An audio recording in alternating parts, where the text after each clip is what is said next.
Have you ever felt like you're navigating something deeply frustrating, maybe even a bit surreal, but you just can't quite nail down why?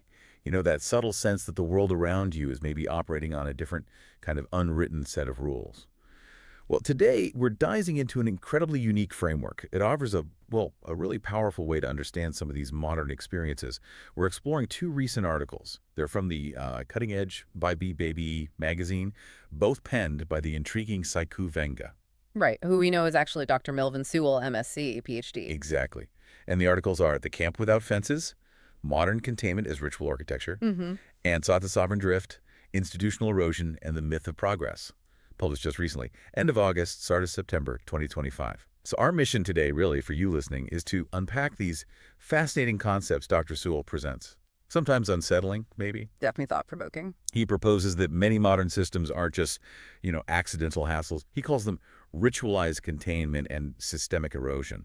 Yeah, and he gives us these analytical tools, too. Mythic infrastructure, cinematic indictment, sovereign broadcast. Right. So at its heart, what Dr. Sewell seems to be urging us to see is that maybe a lot of our daily frustrations, think rising prices, bureaucratic runarounds, they might not just be random. They could be deliberate. Subtle mechanisms may be designed to shift power, or even your sense of autonomy, shifting it away from you. He's giving us a language, almost. Yeah, a language to spot these invisible fences and understand their purpose. And I think it's really crucial we emphasize this right up front. Dr. Sewell's work, these articles included, explicitly states it's not affiliated with any government, political party, intelligence agency, or activist group. He's very clear about that. Yeah. Instead, he positions these materials as diagnostic tools. Diagnostic tools, meaning? Meaning they're not political endorsements, they're not critiques aimed at specific institutions in that sense. They're designed simply to expose patterns, systemic issues. So it lets us explore these ideas from a unique viewpoint, a diagnostic one. We're focusing on understanding the framework itself, not taking sides or endorsing an agenda. Understood. Okay, so with that diagnostic lens firmly in mind, let's explore. Get ready to see some everyday situations through, well, maybe a completely new perspective. Yeah. Because, okay, let's unpack this. So diving into that first article, that title, The Camp Without Fences. Wow.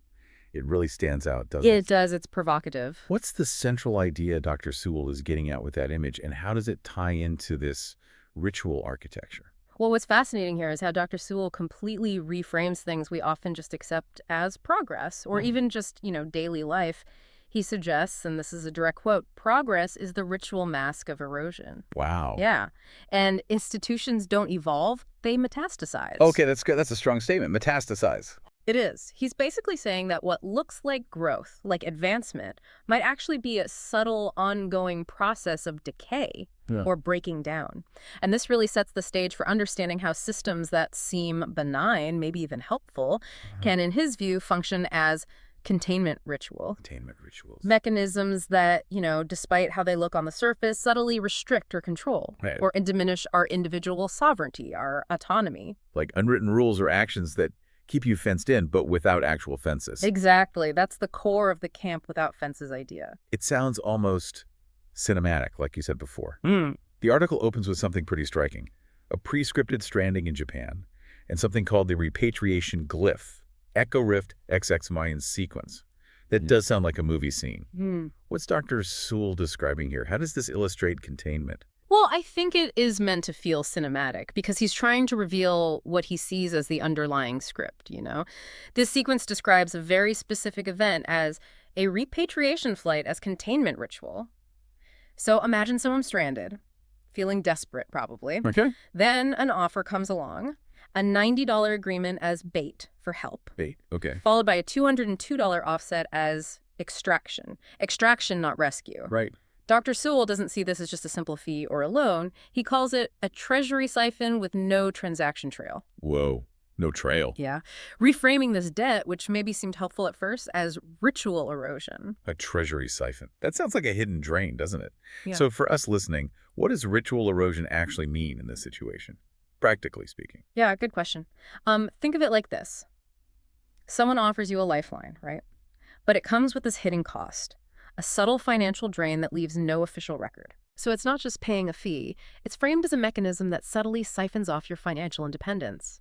or maybe binds you into a system, making it harder to break free later. So it's structured depletion. Pretty much. Structured depletion of resources or autonomy, but without clear accountability, making you reliant. So this specific example, this glyph, helps us see how debt, or interventions that seem helpful, might actually operate with hidden costs. Hidden agendas, maybe, subtly eroding things without being obvious about it. That's a really stark reframe. Okay. Okay, let's bring this closer to home, because the Japan example might feel a bit abstract for some. The article talks about the shelf that betrayed you and a retail saturation protocol. It highlights a 40% price surge in Target over 4 months. I mean, wow.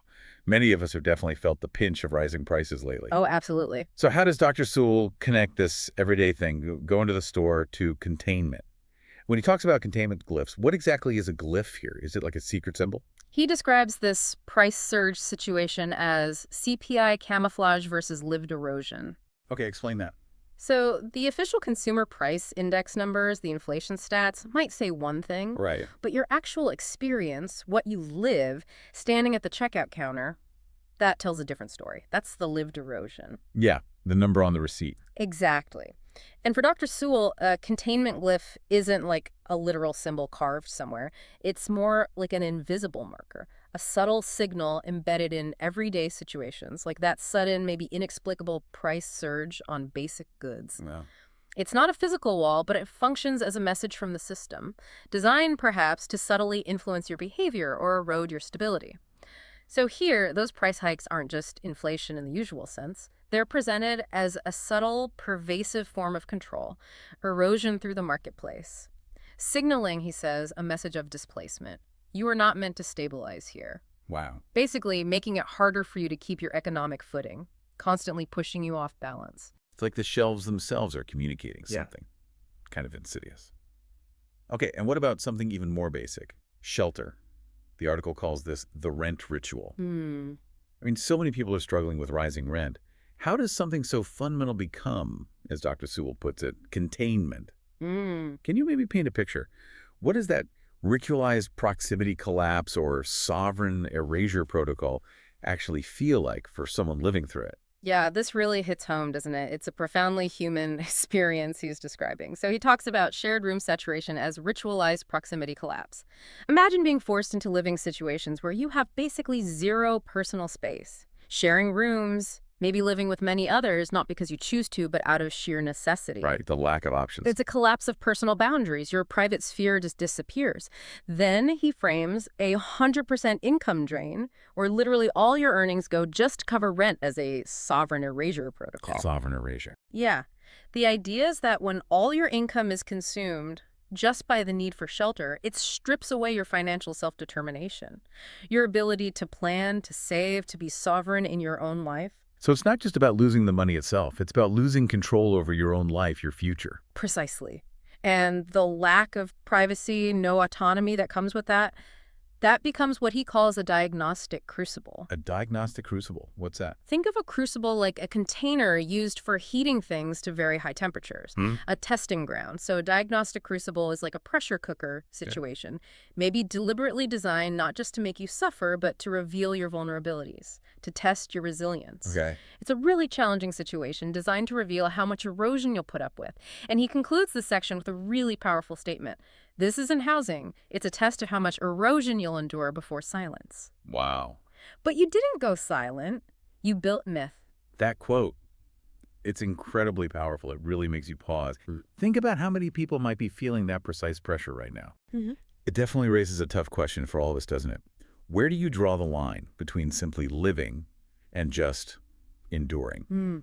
So, okay, if these individual experiences, the flight, the prices, the rent, if they feel like this kind of erosion, what's the broader picture? How do institutions, the bigger systems, contribute to this sovereign drift that Dr. Sewell identifies in the second article? Right, connecting the dots. Dr. Sewell argues that institutions operate with what he calls collapse protocols of the present. Collapse protocol. Yeah, these aren't just random glitches or inefficiencies in the system. He sees them as systemic ways institutions function, ways that actually create this drift, this erosion. And he outlines 3 key mechanisms. First, there are saturation rituals. Okay, let's dig into saturation rituals. Can you give us a really concrete, kind of relatable example? How do institutions flood proximity with noise, novelty, and pseudo-choice in our daily lives? And what's the immediate effect of that algorithmic fog on our sovereign signal, our ability to think clearly? Absolutely. Think about the sheer information overload you face online every single day. Yeah. Endless news feeds scrolling past, constant notifications pinging, Hmm. a dizzying array of products, services, entertainment options, each promising to fulfill some need or desire. That's the saturation.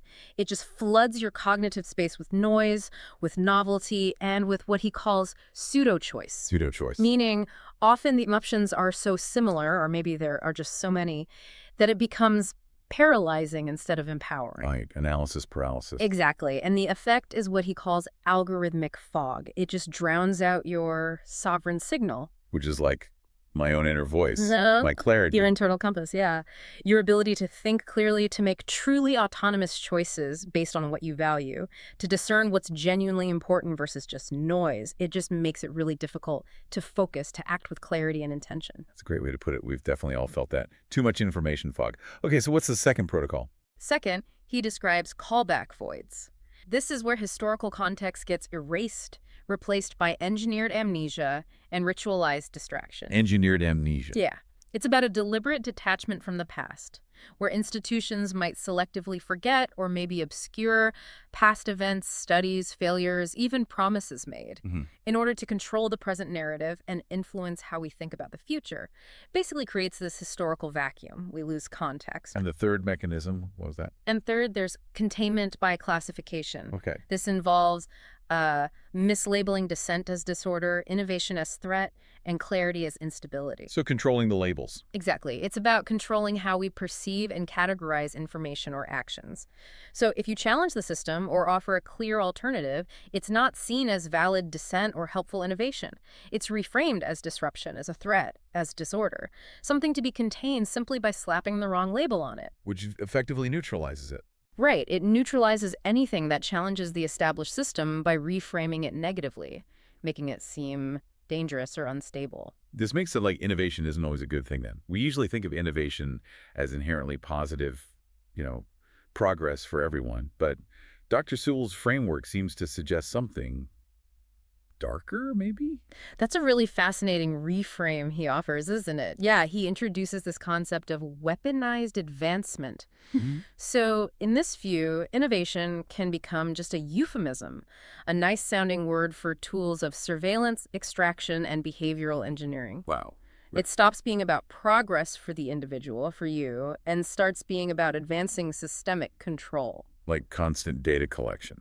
Or those creepily specific ads. Exactly. Things designed to influence behavior, extract value. And he argues this isn't just accidental fallout from tech. It's engineered. It's purposeful. So it's innovation, but maybe not for our benefit. That seems to be the argument. Yeah. He also identifies what he calls convergence agents. Convergence agents. These are institutional actors, people, organizations maybe who masquerade as helpers while executing saturation protocols. So they look like they're helping. Right. They appear to offer assistance, solutions, maybe support, but in his view, their actions actually further the agenda of systemic erosion and saturation. They seem like they're on your side, but they end up contributing to the fog, the containment. And then there's also proximity flooding, where ritualized presence replaces genuine engagement, eroding private space and sovereign clarity. What does that look like? Think about maybe constant performative meetings at work that go nowhere, or endless social media interactions that feel like connection but lack any real depth. Yeah. It's presence without substance.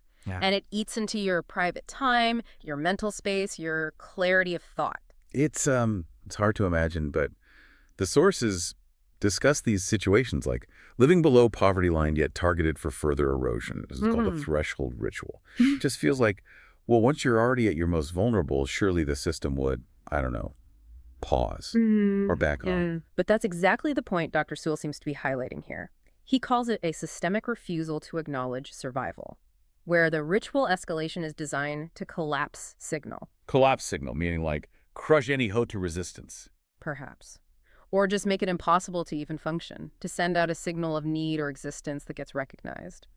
It suggests that reaching a state of extreme vulnerability doesn't actually halt the erosion. In fact, it might intensify it.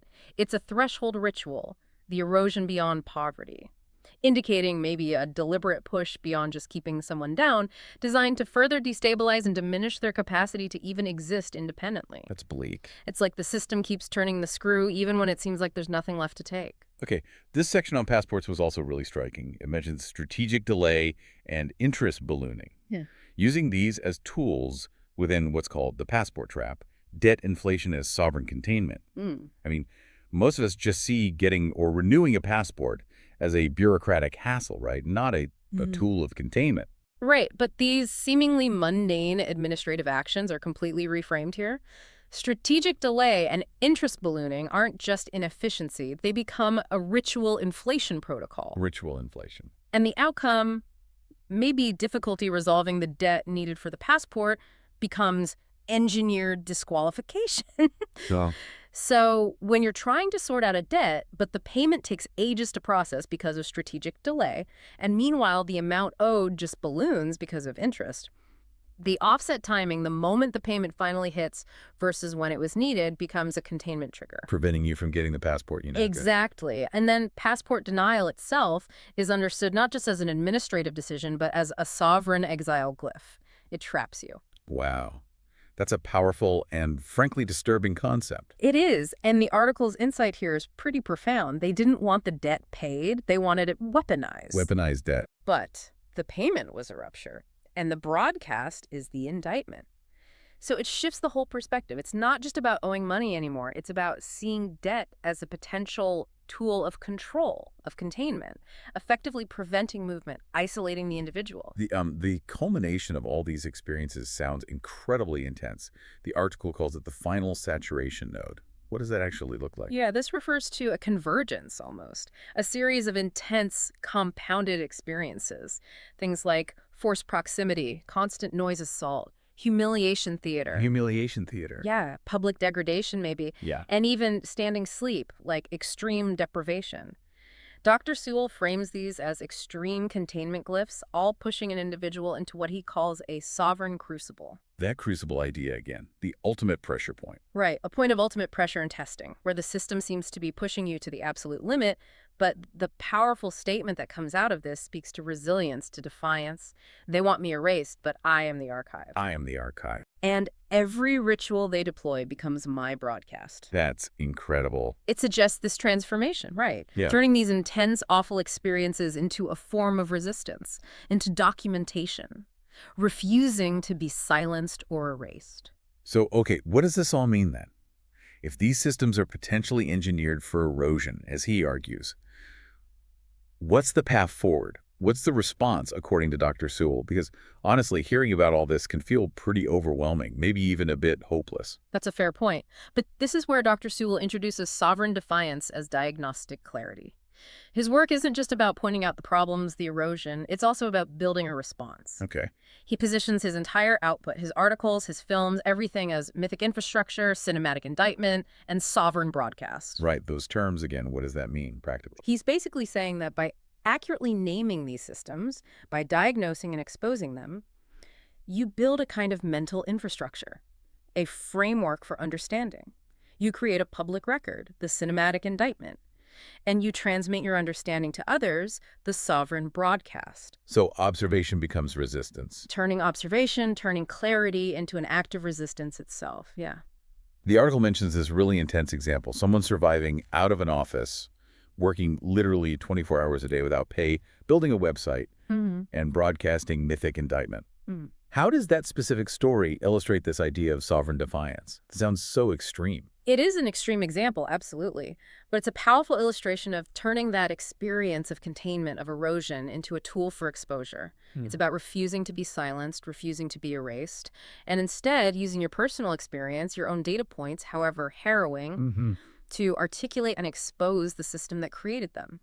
And the core message there, he summarizes it, the camp has no fences, but the architect has no leash. The architect being the person resisting. Presumably. And the signal refuses to die. Right. It really speaks to the power of individual agency, doesn't it? That persistent refusal to be erased, even when facing overwhelming pressure. By documenting it, by sharing it, by broadcasting it. So what diagnostic tools does Dr. Sewell offer for this kind of resistance? You mentioned diagnostic clarity. What can we, listening right now, take away to help us maybe see these patterns ourselves? Well, he provides several conceptual tools, ways of thinking. One is humiliation as infrastructure. That means reframing every dismissal, every misclassification, every indignity you might face, not taking it just as a personal failure or slight, but seeing it as operational material for indictment. Operational material, like evidence. Exactly. Every negative experience can potentially be used to understand and expose the system, turning personal suffering into valuable data, in a way. Then there's the Echo Rift series he mentions, which isn't just films. It's described as a sovereign diagnostic engine, a way to map these rituals, give them a visual narrative form. And he also introduces the reality level analyzer, which sounds very sci-fi, but it's presented as a checkmate protocol against institutional distortion, a tool designed to map erosion in real time. Okay. And what about that sovereign broadcast strategy? How does that fit in? How does that work? The sovereign broadcast strategy, as I understand it, includes the idea of using platforms like this, a podcast as indictment overlay, he calls it, like his own The Sovereign Drift. The goal is to codify collapse, give structure to understanding it, to reframe erosion, see it through this diagnostic lens, and to amplify clarity. So turning personal experience into shared understanding. Precisely. It's about taking these individual data points, understanding them within the larger framework he provides, and then transmitting that understanding, that clarity to others, allowing them to potentially see the patterns in their own lives too. And the articles, they end with this really powerful summary, almost like a closing invocation, They orchestrated the stranding, they disguised extraction as rescue, they surged the shelves and siphoned the deposits. Listing the actions. Right. But we codified every distortion. We collapsed the callback void, and we broadcast the betrayal. It's a declaration, really, turning insight into action into broadcast. So wrapping this up, what we've explored today, looking through Dr. Sewell's pretty unique lens, it suggests that maybe the drift isn't accidental, it's engineered. But so is the resistance. His work gives us this diagnostic language, this framework for understanding how seemingly disconnected events, from financial transactions to everyday shopping, even the struggle for housing or getting a passport, how they might be reframed as parts of a larger, perhaps ritualized system. And this unique perspective, it offers you, listening, a new way to observe, a new way to interpret the world around you. Remember, not as a political stance, he's clear about that, but as a diagnostic tool, a tool for gaining clarity, for understanding the mechanics maybe hidden beneath the surface. Yeah, it invites you to look beyond just the obvious frustrations. Exactly, to ask deeper questions about the underlying mechanisms and maybe what they're communicating. So as you go about your week, we encourage you to consider this framework. Maybe ask yourself, what containment rituals, large or small, might you observe in your own daily life? And how might you begin to codify the distortion yourself? Just by gaining this newfound clarity, this different way of seeing. Thank you for joining us on this deep dive.